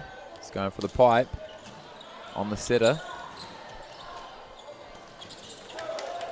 4 hits, possibly. Yep, there it is. Got to play the whistle though, eh, Theo? It's very key. It's very easy for the players to think, oh, yep, there was 4 touches. They stopped playing, but the first ref didn't see it, and at the end of the day, they're the one with the whistle. So yeah, always key to play to the whistle. Yeah, I had an incident in one of the Marlborough boys games where it was their first tournament. Just a boy arrived from Samoa last year, halfway through last year, and he joined our team. Really great player. But he caught the ball after he thought that the set was over and we lost the point. You know, it happens, but yeah, always play to the whistle in every sport, really. You know. So in all, we've got Cole Walker up to serve. Jump serve again.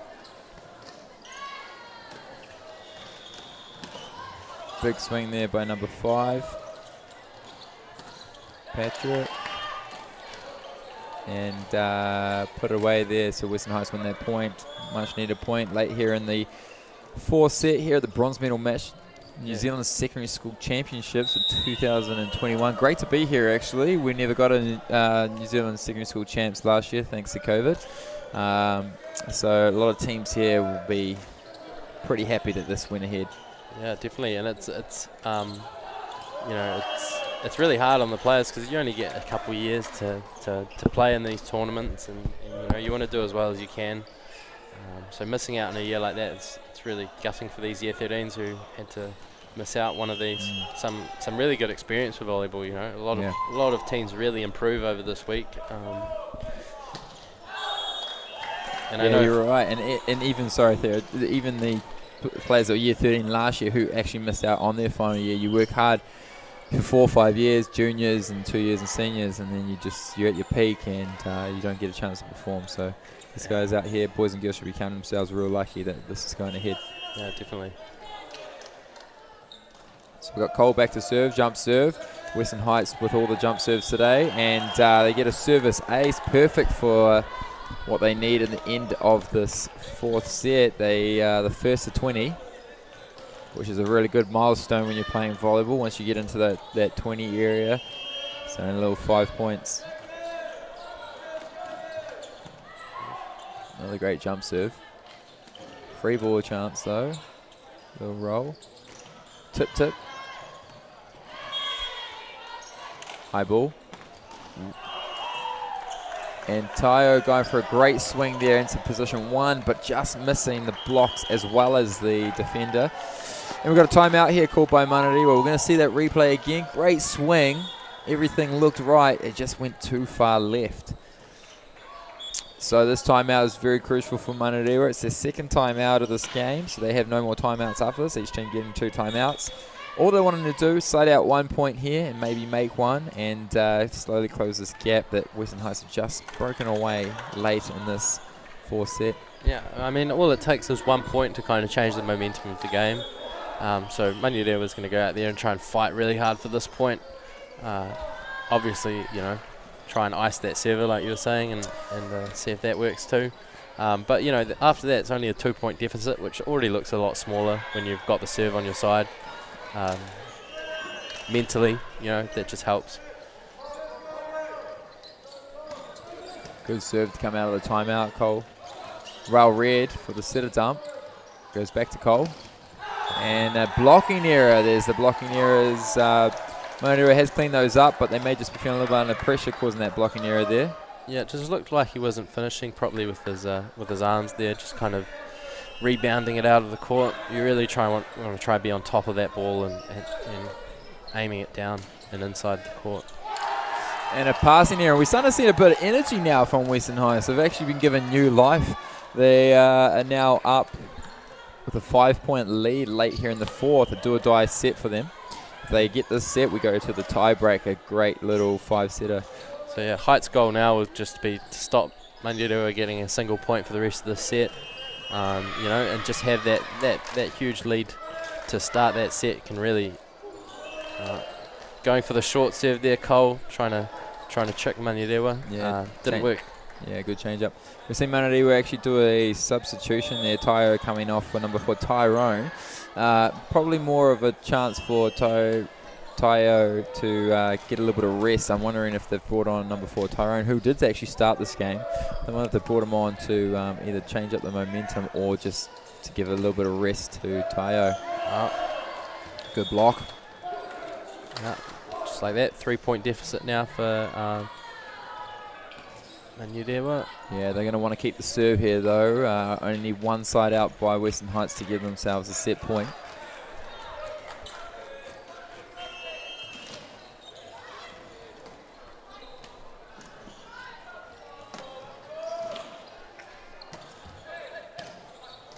Great pass there by the libero. Goes to Cole, and he puts it away again, just like he's been doing throughout this game. Yeah, just a single block there. They weren't able to get a triple block, which makes it easier for that pipe hitter. And I just have to give credit actually to the libero from Western Heights, Charlie Appley. He's been playing actually pretty well. Really got a good feel for those serves, both the jump and the float serves. D set, but it's a freebie. Oh, and a net violation there. Again, a little bit of early penetration over the net by Jacob Watson, and just touching the top white tape. So this gives 3 set points though for Western Heights to side out to win the set. Number 6, Jason, coming back to serve. And we've got a substitution here. Number 13, Nua, coming on in the middle. And use and abuse off the block. So that means we're going to a 5-set humdinger. If Mananiwa wanted another 5-setter, they've got it. I'll tell you what, they, out of all the teams here, will be getting the most points to dollar ratio out there. Yeah. Getting a good feel for nationals and getting as much reps out of, probably the most reps out of any team. Both teams will be running on fumes by now. Yep. I would be saying, get us another coffee if I was Mananiwa. Give me something. As you can see, as the second ref's given, the assistant coach is giving out the sugar. Both teams will be in the sweets and then keep the energy levels as high as possible. Nutrition obviously a big part of this week.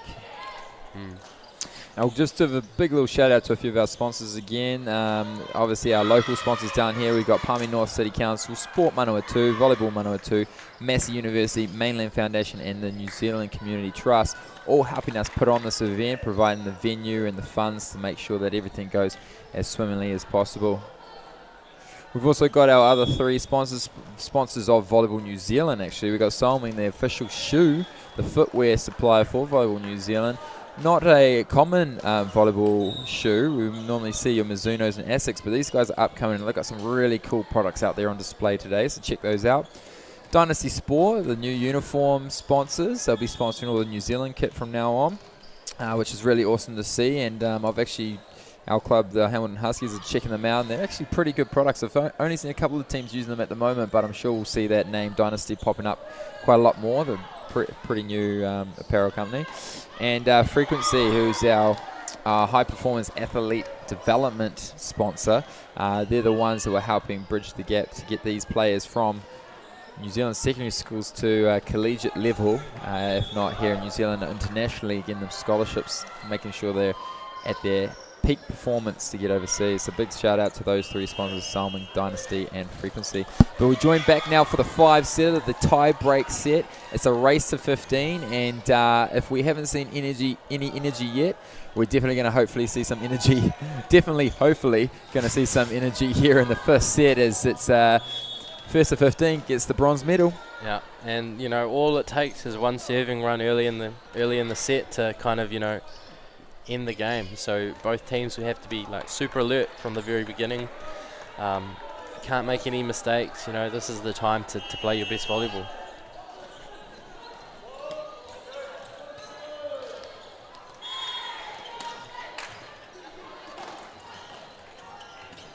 And there we go. It's Cole Gillespie gets the first point. I think in the 5s, my mantra definitely in the first set is you go hard or go home. You should be coming out here swinging on anything that is swingable, and you'll find that you'll actually get a lot more of those points than you normally do. Both teams just probably a little bit more nervous in the first set. Yeah, I mean, hesitation's always, can cause a lot of mistakes, just having that doubt in your mind about what you're doing. If you're sure about what you're doing, you're backing yourself, you're playing your best volleyball. And so we see Tayo back on. He got subbed off late in that 4th set. He got a good swing there. There's mainly just to give him a bit more energy and conserve some energy for this 5th set, which is the do or die. Service error there though by Tayo. So 1-1. We've got a 2-1 lead for Western Heights. The first goal is to get to 8, and at 8 points both teams will switch sides just to give a fair advantage for lighting and anything that could cause a disadvantage to teams. Cole Gillespie still under pressure, but does execute effectively. For a guy that's being fed most of the balls, he's doing very well. Yeah, no, and Manurewa just can't seem to get on top of them. You know, their block is looking big, but Cole's just been able to use it effectively. There's a short tip, but well read there by number 7, Philip Sparrow. Tight set. Well done by the... wow, nice. well done by the setter there. And we're seeing some roars coming from Western Heights now. They're getting up. They've got the energy. They're awake now. Yeah. It's 1:20 in the afternoon, but they have just woken up, and fair enough. Yeah. Yeah, number 8 there, the setter for Heights, is Min Seok Park. He's one of the top setters of this tournament that I've been watching. Just really nice hands, great control of the ball. There you go. Another serving run from Heights, getting some points early in the set. Lots of energy coming off them. Yeah, we feed. You've seen the replay there. Another feed over to Cole Gillespie. Manurewa really needs to sharpen up on the blocks if they're going to get shut down. Cole, he's on a good serving run, good hitting run, sorry, and you really just want to take out that one key player. And to be honest, here in the first set, you thought you would have maybe have shut him out by now, you know. So I guess it's no disrespect to either of these two teams, but at this point of the game, when you've got one hot hands player, you should be all over him by this point. And because they've let Cole get this rhythm, Western Heights have got this early lead, 5-1. Yeah. So icing the server there by Kevin from Manurewa, calling the timeout. Just want to break the momentum here. Here we go. And there it is. A nice little passive tip over top. He actually got quite high there, number 10, Daniel Slade. He was actually almost over the top of the block there. And he comes back to serve. Float serve, just too deep. Out the back. You do all this work to get the point, and then you give it back to them. You can't afford to do that in the 5th set.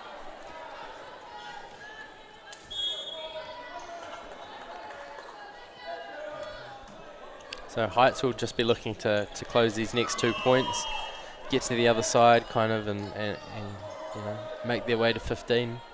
Manurewa, like 8 is the first battle that every team tries to get to. You know, getting to 8 kind of gives you that mental advantage for the last 7 points. Finally got that block on Heights. On Gillespie there. Yeah, much needed, and we've seen some energy now coming from the bench of Manurewa. They need to start roaring if they're going to close this little gap. Still fairly early though, it is in the 5th set. It's only to 15. We're about halfway. There's another good block.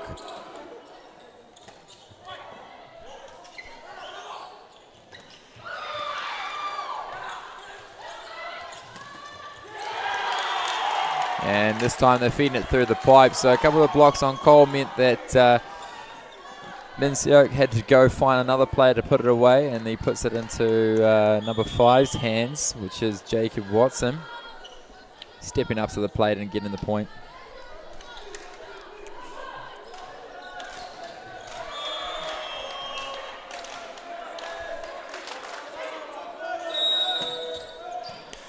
Good touch and serve there. Oh, scrambling. Still alive. Oh, unable to put it away, too far in the deep. So much needed point by Manurewa High School. And yeah, we're starting to see a lot more energy now from both teams. It's really good. Both really wanting that bronze medal now that it's in sight. Yeah. Only a few points away.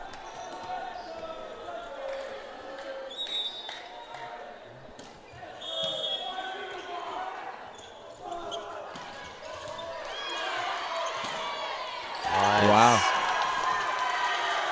Space saver there, number 10, Cole Walker, just great vision there, popping over in that cross court. So I'll switch sides here, Hope straight back on. There's no time for chitter. And Heights with a 4-point lead in the 5th set.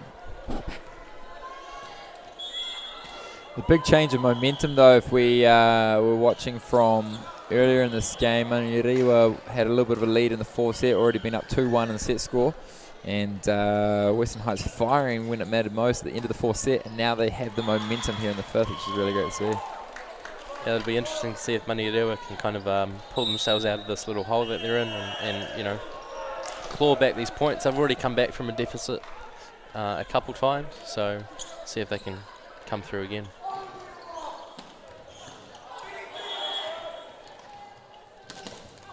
Oh, big block, much needed, but it's still alive. They go back out to hot hands. Tayo, and Tayo finds the high hands. Yeah, we're hearing some roars down there.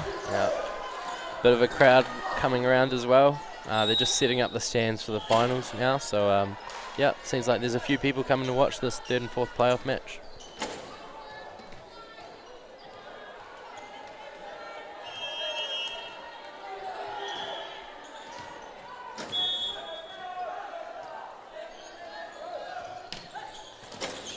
Wow, great swing there by number 4. We haven't seen him really roar Pounamu, but mainly because he hasn't been getting set, so maybe they should be feeding the middle a bit more. That was a big swing between the blocks.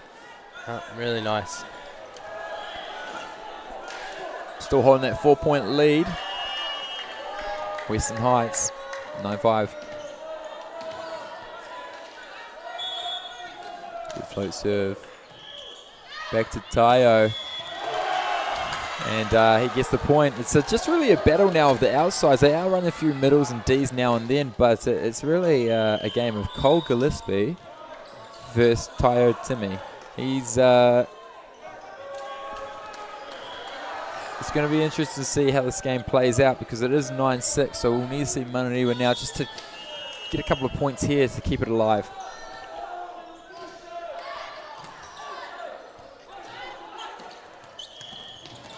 They use the middle again, Pounamu, but doesn't get away. Mincio gets the set off the net and the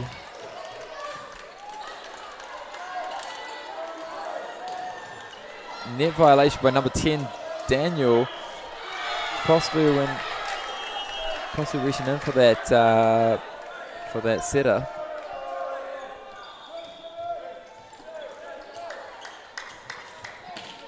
Again, feeding it to Tayo.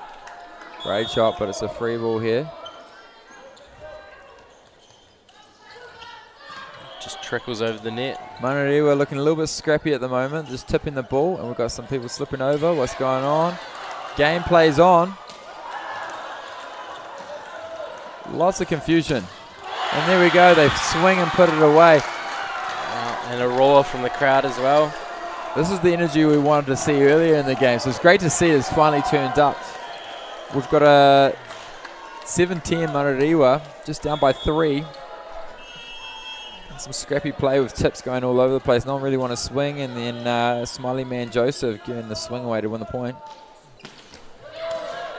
I'm a bit of a fan when it gets a little bit scrappy when, you know, great block again from Manariwa. They're catching up. Yeah. 2 points away now. Definitely the crowd favourite here at the moment, Manariwa. You can hear the roars coming from the bleachers now as they energy comes from a few of these other Manukau Auckland teams. You always support your regions in these final days because however they do really works on how well your region will be for the next year. People always love a bit of an underdog, you know. Although Manariwa recently has just been really great. They've been big swing there by Cole. Finds the line. Been hitting cross court most of the day. Just actually no, that's the line. He's had a few good line shots. That one being the best. Crucial time. Substitution there, so backcourt specialist number 11, Noah Winiata, coming off for the middle, Philip Sparrow.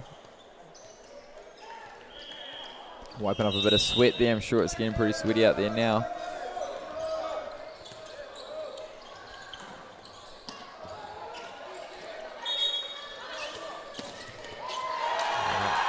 And big long swing there by Cole Gillespie. Opens the lead now to 4 points.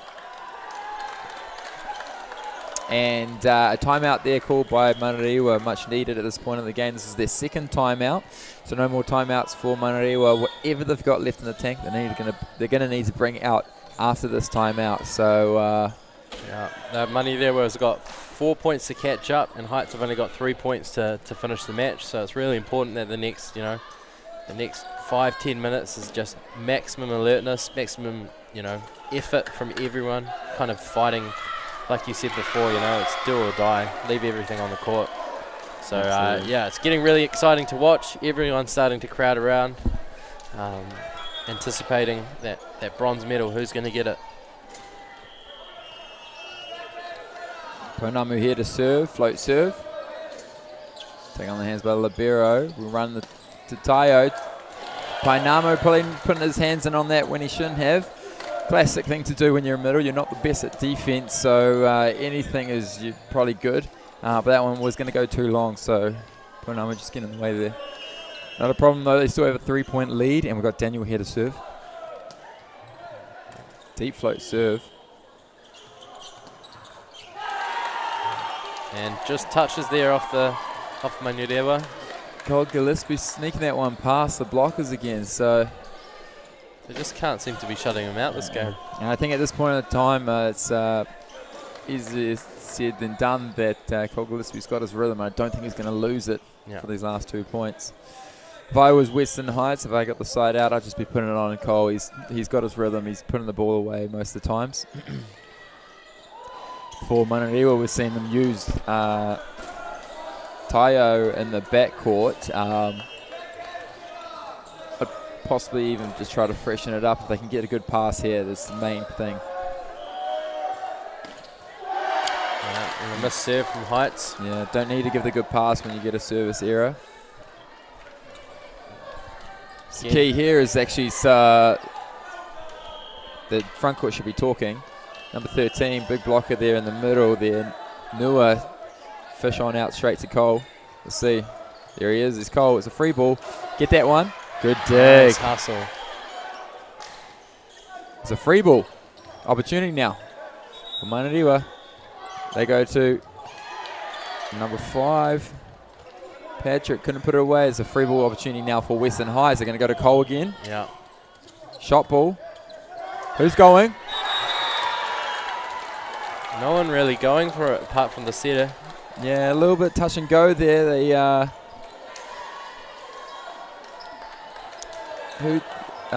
was it Junior that took Joseph that took that first ball, and the setter should have just gone for it, but I think it got caught behind Joseph. So we've got a substitution here for the match point. Actually, 4 match points here for Western Heights. They've done well to come back in that 4th set and keep the momentum here in the 5th. Let's see if they can close it out with Cole, the money man. See if he can put it away. Good pass. Oh. Nice use there by the setter. Yeah, ugly stuff there, but it's cleaned up. Here we go. Let's see Cole put it away. No, block there. Watson. And they finish with a double. Unfortunate by Manurewa, who've been playing such a great game. Yeah. Good defense, but the final 5 setter for them just going not their way. And Western Heights coming back from the death. Yeah, no. Really well done by Heights there. They just defended too well. Like their libero you were talking about there, Charlie Appley, just a great serve receive passer. You know, they just couldn't really get too many shanks or anything like that. And you know, star of the match as well, Cole Gillespie, just getting those kills. Yeah, it was a good combination of the libero plus the setter actually, Mincioki. Just setting from dimes from all parts of the court, but it's obviously very handy when you've got a great pass on the libero, that back line. Yeah. So well done to Western Heights coming through to get that bronze medal. That'll be a great little cherry on top for what's been a great tournament for them. The number 1 seeds unfortunately not able to make it into the finals, but they finished with a little piece of the prize. And Manurewa should keep their heads up high anyway. They also played a great game, good blocks in the end, and we will. Great blocks and great defense, obviously, like we mentioned from those Manukau Auckland teams. So if you have been paying attention, do stick around. We have got our women's final coming up at 3 o'clock. That's about an hour and a half. You can tune back into the link. That's going to be between Mount Maunganui and Burnside School, so check that one out. That's sure to be a humdinger. And then at 5 o'clock, we've got our men's final. We've got Trident High School taking on Rangi Toto, who's got some big boys in that team. So definitely check out that one too. That's definitely going to be another big humdinger. But big thank you to all our sponsors, Salming, Dynasty and Frequency as our local sponsors, Palmerston North City Council, Sport Manawatu, Volleyball Manawatu, Massey University, Mainland Foundation and New Zealand Community Trust. My name is Trent Webby. I'm Tia Martin Bevan. And we'll see you again later on. Cheers. Cheers.